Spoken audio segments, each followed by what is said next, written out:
ఈ నాలుగు కూడా ఈ కలియుగంలో కలిపురుషుని యొక్క ప్రభావితం చేత అందరూ కూడా బలహీనులైపోతూ ఉంటారు. భగవంతుని యొక్క అనుగ్రహంతో ఈ కన్యాదానం చేయడం వల్ల, చూడడం వల్ల, వినడం వల్ల ఇవన్నీ కూడా సమస్త దురితక్షయార్థం నశించిపోతాయి.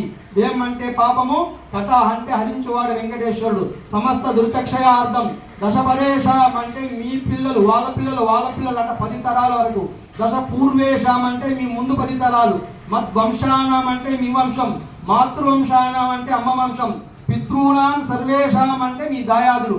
ఈ పితృదేవతలందరూ కూడా ఏదైనా చెడు కర్మలు చేసి కుంభీపాక ధామాతప సంఘాత కాలసూత్రాదని 4 మహానరక కూపాల్లో ఉంటే మీరు చేసిన ఈ కన్యాదానం వల్ల, మీరు చూసిన ఈ కళ్యాణ మహోత్సవం వల్ల వారికి ఉత్తీర్ణస్య అంటే విముక్తి కలిగి సూర్యమండల పర్యంతం అంటే మీ పైన సూర్యకిరణాలు ఎప్పటి వరకు ప్రసరిస్తాయో అప్పటి వరకు శ్రీహరిలోకే నివాస సిద్ధ్యర్థం విఘ్నీకృత అగ్నిష్టోమ ఆప్తోర్యమ శాంతవన శతక్రతువులు 100 యజ్ఞాలు చేస్తే ఎంత పుణ్యమో ఓ కన్యాదానం స్వామివారికి స్వామివారి చేతులు తాకించి అమ్మవారి మెడలో వేసే ఆ యొక్క మంగళ సూత్రాన్ని కనులారా వీక్షించిన వారికి ఇంతటి పుణ్యం 100 యజ్ఞాలు చేసిన పుణ్యంతో పాటు ఒక అశ్వమేధాది పుణ్యఫల ప్రాప్త్యర్థం ఆమోద బ్రహ్మోద సమ్మోద వైకుంఠాఖ్య లోకేషు సాలోక్య సామీప్య సారూప్య సాయుధ్య అంటే చతుర్విధ మోక్ష ఫల సిద్ధ్యర్థం 4 రకాలైన మోక్షము మీ పితృదేవతలకి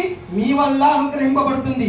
అంటే ఏమి స్వామి? సాలోక్య సామీప్య సారూప్య సాయుధ్య అంటే స్వామి వారికి వస్త్రంగాను, యజ్ఞోపవీతంగాను, పాదాల దగ్గర తులసీతలంగాను, ఆభరణంగాను మారిపోయి అలా వైకుంఠంలో స్వామివారి యొక్క దివ్యానుగ్రహం పొంది మళ్ళా ఉన్నతమైనటువంటి వంశంలో గొప్పవారిగా మీరు చేసినటువంటి పితృకార్యం దానికన్నా గొప్పదిగా విశేషంతో స్వామివారి అనుగ్రహం ఉంటుంది. మీరందరూ కూడా చెప్పాలి మధ్యలో ఏమా అంతవరకు 2 చేతులు ఇలాగా పెట్టుకుని స్వామివారి యొక్క దివ్యమంగళ స్వరూపాన్ని చూస్తూ ఉండాలి.